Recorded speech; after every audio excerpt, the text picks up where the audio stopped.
says it's a little hot in here. She's been out running and playing ball for an hour or two probably now. When we came in, she's in to feed everybody.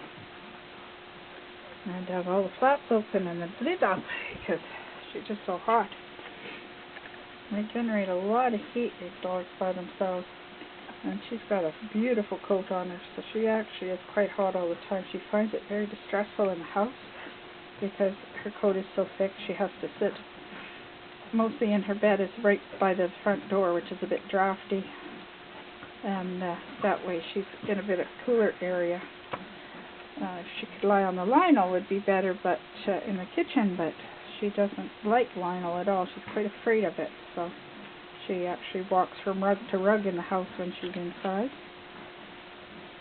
And very rarely will leave the living room because it's got a nice big rug on it. And the funny thing was, the first time she was in this house in the living room, and I had my feet up in my chair, and I asked my husband, he was fussing a little bit, and I asked my husband, Pete, to let her out, and he ignored me.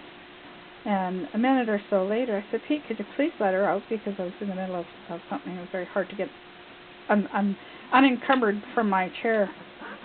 And he still ignored me. He went and sat down in his chair, so she walked over, looked him in the eye for a minute, and squatted and peed right in front of him. Just staring him right in the eye. She said, you were asked. And she peed right there in the middle of the living room. She's never done it again.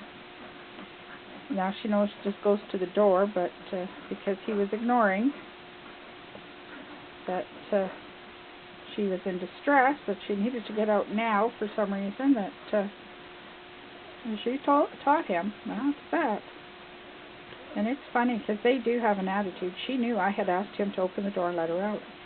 And they're smart enough that they understand that level of conversation. So you do have to be careful what you say to them because they may understand more than you think. And if you say we're going to the zoo on Tuesday and Tuesday comes and you don't go to the zoo, they could be really pissed with you.